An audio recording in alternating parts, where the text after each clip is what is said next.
on Natural State Sports, your top source for the biggest news in high school sports across Arkansas. Here we go. What is up, everybody? Thanks for joining in on episode 25 of Arkansas Preps Weekly here on the Natural State Sports Network. My name's Kyle Sutherland here with you, as always, as we continue our summer podcast series here on Arkansas Preps Weekly.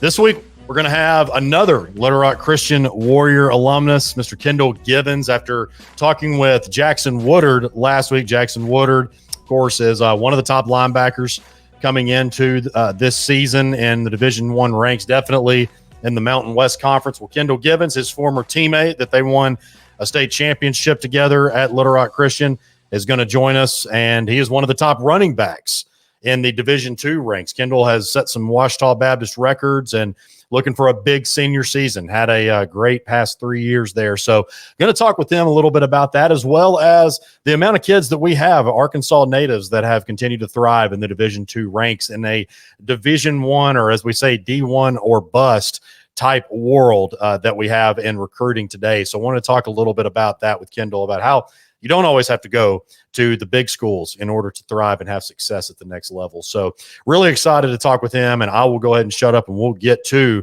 the interview with Little Rock Christian alumnus and current Ouachita Baptist running back Kendel Givens. We're now joined by former Little Rock Christian star and current Ouachita Baptist running back, Mr. Kendel Givens. Kendel, really appreciate you joining us. We got back-to-back Warriors on back-to-back, or our Warriors on back-to-back episodes, I guess I should say. Of course, we did your good buddy Jackson Woodard on the last one, and so looking forward to talking with you on this one. Yes, sir. Thank you for having me. Let's talk a little bit about we'll go back to the high school career with Little Rock Christian. And, you know, you played for some really good teams, won a state championship. We're on that 2018 championship team. And, you know, I'd asked Jackson about it just because it's always great to win a state championship. That goes without saying. But you guys got to do that against Pulaski Academy, your arch rival. That's been a long-standing rivalry for a while now. So especially the fact that you had to wait 2 extra days. So you got 2 more days, I guess, was that your junior season because of some rain and everything. But just I asked Jackson just what that was like to be able to win that, and, of course, who it was against. So explain what that day was like for you getting a ring over PA. Yeah, that was pretty special. Just something that we worked for that whole year. And, you know, when you play high school football, like, that's the end goal. And everybody always dream of that moment of winning a state championship. And for that year, I mean, that was pretty special because those group of seniors, they had been together since they was little. And they had been brought up in Little Rock Christian together. And so to see that happen for them was pretty awesome. So it was a special thing. Talk about just your football career. Were you raised in Little Rock and always played running back? When did all that kind of what you're doing now in football, when did it all start for you? So wow, this is way back. Okay, so I started playing when I was 4. And when I started playing, I was running back. Of course, I was a lot smaller then. And then I moved up to 7 and 8, and that was when I first got into pads. And I played running back for a year, and then I played defensive tackle for the next year. And then my 9 and 10-year-old year, I played defense. And then 11 and 12. Okay, so my 11-year-old year, I played on the defense and offensive line. And then my 12-year-old year, that's when I started playing running back. And I went to Horace Mann Middle School. And to answer your question, yes, I grew up in Little Rock. Little Rock and North Little Rock. And so Horace Mann, so my 7th or 8th grade year, I played quarterback. And the only reason I played quarterback was because our starting quarterback had gotten in trouble and we needed a quarterback. So not a necessity. Okay, cool. And so he needed somebody who could semi-throw and then run a little bit. So I played quarterback, and then I got to Little Rock Christian my freshman year of high school and played running back. And that's how I got my start in that. So that's really interesting. So, you know, I mean, you see a lot of times, especially really good athletes like yourself, you'll see them play quarterback just in certain packages or, like we said, out of necessity and everything. That's interesting. You played offensive, and I'm not really shocked about the defensive line. I hear that quite frequently, but to go from offensive line to now being, one of the best backs in the country, that says something. So what I know around that time, you don't really learn the fundamentals from a large picture, especially on the offensive line, maybe until you get 7th, 8th grade. But what are maybe some things that you took by playing offensive line at that such young age that you maybe utilize now as a running back? Or I'll say like then it was more about being physical, like being really, really physical because, little kids, when you're that age, the most physical player will win. And sometimes kids will be scared on the field. The league that I came from, all of those kids were physical. So we didn't have a choice but to be physical. They really didn't like teach us technique because I don't think that was really that important then. But just like the physicality of the game, that stayed the same. And I kind of brought that along everywhere I went. So you were 2-time All-State selection at Little Rock Christian, rushed for over 4,000 yards in your career. And what's pretty crazy to me is the average over 11 yards per carry. And I know that we can go back and look, what kind of level of competition did you play against? Well, you played against really good level of competition. It's not like you're playing some no-name teams doing this kind of stuff. So, looking at that, I know that most people would probably say, "Oh, well, look at the stats. Why did?" And I'm speaking generally here. Look at the stats. Why did he not go D1? Talk a little bit about your just recruiting process and what, Jackson had talked about how it was essentially not much for him. He ended up walking on at Fayetteville. And of course, now you're having a very successful career at Ouachita Baptist. So you guys were two very high caliber players during that time for Little Rock Christian. How did your recruiting really start and ended up playing out to where you got to Ouachita Baptist? Yeah, so it's kind of like the same with Jackson. I really didn't have much to work with in recruiting. I had 3 offers. I had Ouachita, Henderson, and then Arkansas Baptist. And at the time, they were a JUCO. And I knew I didn't want to go JUCO. I took a visit to Henderson State, and I just didn't feel like I was like a good fit there. And truth be told, I didn't want to come to Ouachita. Like every high school kid, they have this this D1 or bust type of mindset. And I worked really hard in high school. And so I wanted to go D1. And that just wasn't in God's plans for me. Ouachita just stayed consistent. And I took a visit. I committed on my visit. Coach Knight and Coach Shock, Coach Morris at the time, those guys were just consistent in recruiting me. They were honest to my mom.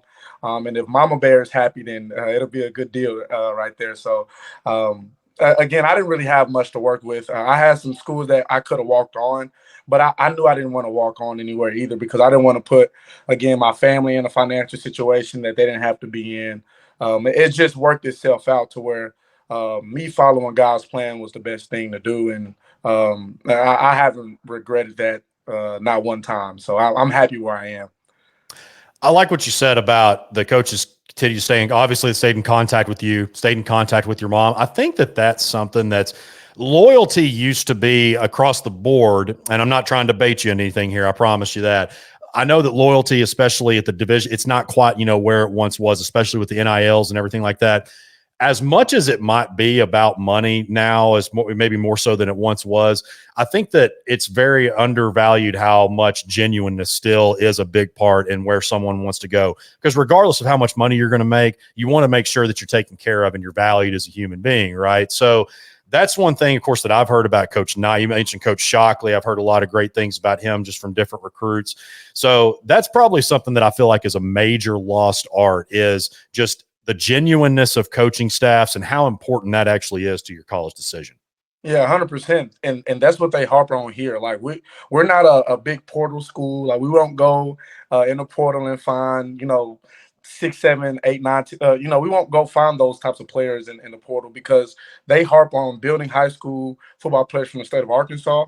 And then they harp on loyalty. And they know, like, again, when you go to the portal, that's not being loyal to your guys unless you need like somebody like fast, you know what I'm saying? Like you need them instantly. But other than that, man, we stay out of the portal. And Coach Knight, he invests in us. The coaching staff here invests in us, and they really, they have like the intentional time with us, and that means a lot to a high school kid coming out of high school who really doesn't know, and we need help finding our way. So they're really intentional, and that's I guess you can say that for everybody that we all can say that about Coach Knight and the coaching staff here. They're really intentional with us, and that means a lot.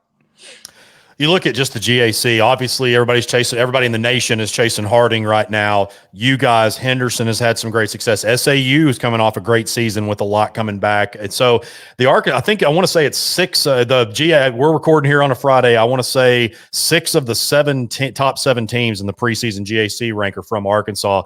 And I take as a native Arkansan, somebody that covers prep sports in this state, I take a lot of pride when we have kids like yourself and so many other and that's why we're doing this series that go on and shine at the next level and just do things, especially from a national standpoint. So that's where it comes into. You mentioned the whole D1 mentality or bust, and that's pretty much a nationwide thing, certainly not exclusive to Arkansas. But we've got a lot of kids at Harding, Ouachita, Henderson, all those in-state schools that have done really well in high school and are going on to do things in the college ranks. So I know on Saturdays, especially that school across the street, across the ravine there, you guys are button heads. You want to knock each other down. You want to beat each other. But that's got to be something special to all you guys that did so well in the high school ranks in Arkansas and are now doing things at the collegiate level so well. Absolutely. And I will always say this, recruit Arkansas.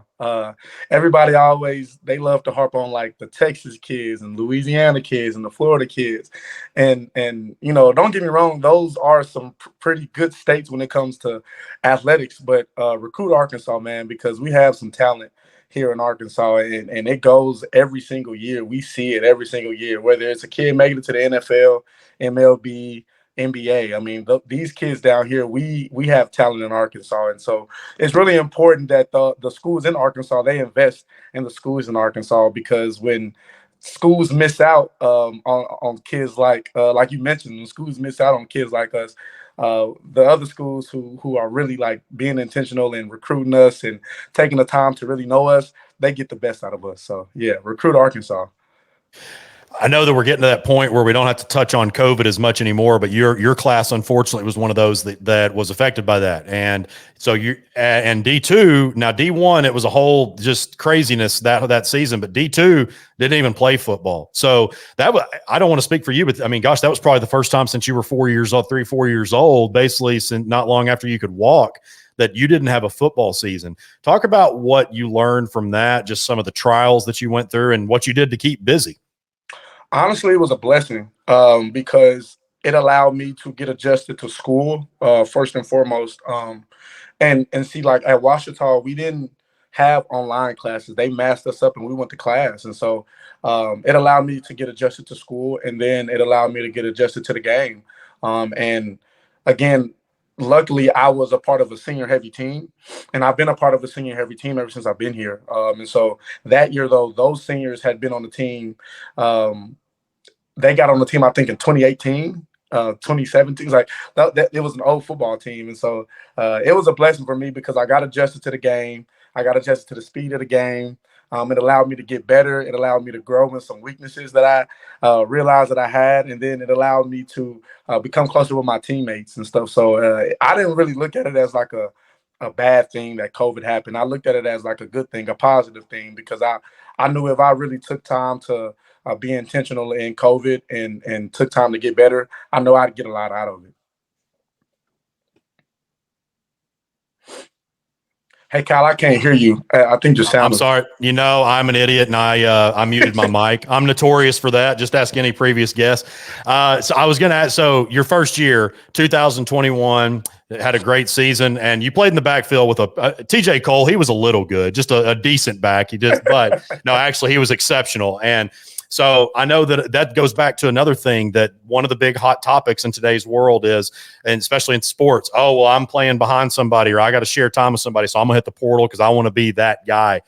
Talk about what TJ meant to your career. I know that you guys were probably just a little bit competitive with one another to make each other better, whether it be in the weight room, on the field. So talk about what he meant to your career and your development as a player. Man, that bond was special.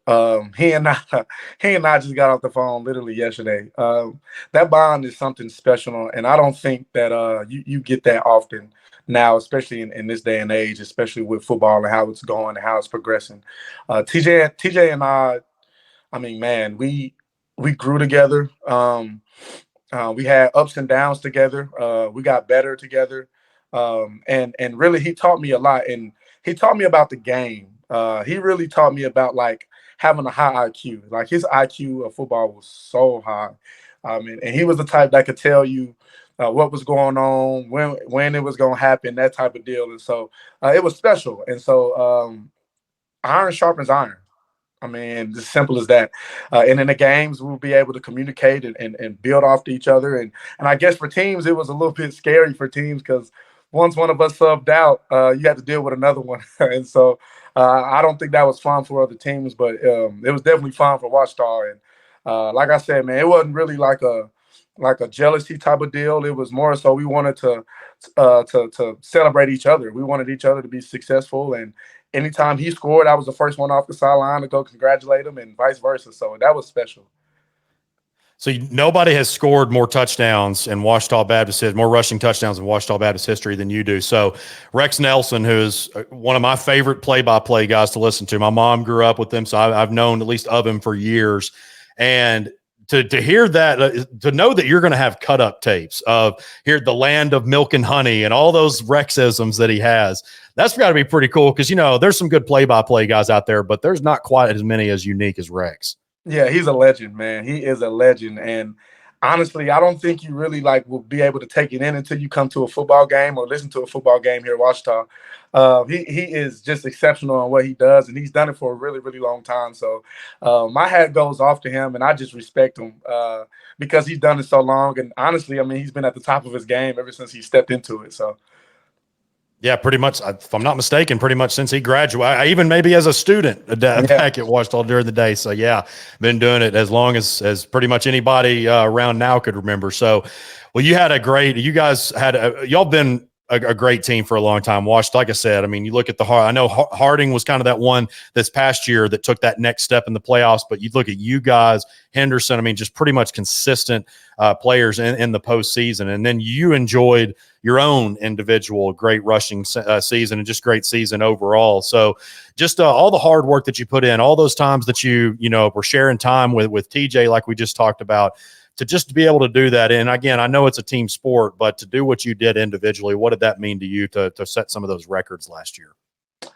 Man, if I'm being honest with you, for me, everything goes back to practice and how hard we work. I never like to single me out. And again, I know sometimes I have to accept what it is, that I got that record, but I'm a team guy. And so it goes back to practice. We work hard in practice here, and we try to make practice harder than the games. If we can make practice harder than the games, then we can bring another level of toughness to Saturdays. And so Coach Knight, they do an outstanding job of putting us through situations and making us mentally tough, us realizing that our mind it's a lot tougher than our bodies. And so that goes back to practice, and my teammates, they worked hard as well. And so it means a lot, though, because I got to share that moment with them.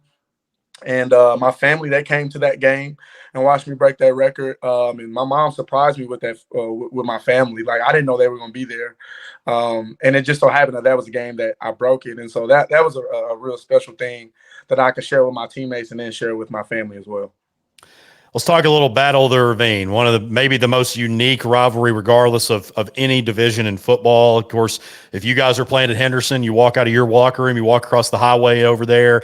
So many different things. My mom being a Henderson grad, my dad being a Ouachita grad, I've heard just about every story. I'll tell you one here. I know that they've kind of cut it down a good bit on the pranks, but yeah. I've told this story many times. So my mom was the homecoming queen there in 1978. And she led a campaign of basically they were going to get, for those that don't know, Henderson is known for its aviation.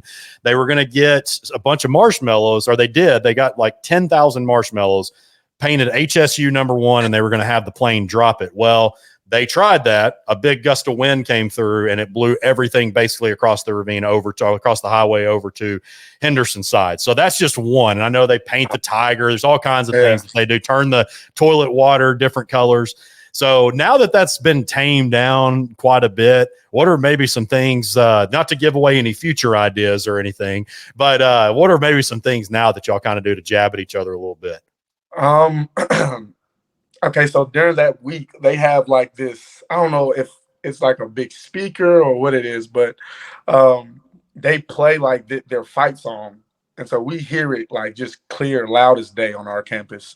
And we're walking through campus, and that's all you hear that week is their fight song. And then they have, I don't know, like maybe some words behind it, like somebody speaking. And then again, they still change the color of our fountain. And we have this thing called Guard the Tiger. And so, like, the social clubs on campus, they'll sit out. And I don't think it's the social clubs. It's just students by class. So freshmen are guarded one night, sophomores, juniors, seniors, they're guarded. And that's kind of like a tradition we have over here. But as far as just pranks and stuff, not really too much of that is going on anymore, because I've heard the stories as well. And there's some pretty bad ones. Yeah. Back in the 70s, it got, man, I just heard something like, okay, it's one thing to prank. It's another thing to damage. There's a big difference. So, well, TJ, we'll wrap it up here. I was talking about TJ Kendel. Sorry, we were talking about TJ Cole just a second ago. Kendel, we'll wrap it up here in just a second. But I know that you want to continue to play football as long as you possibly can after school is done, and then you want to possibly go into broadcasting. I know that I was actually where I first saw you last year at my man Chris Babb, who shout out was a key part in setting this up.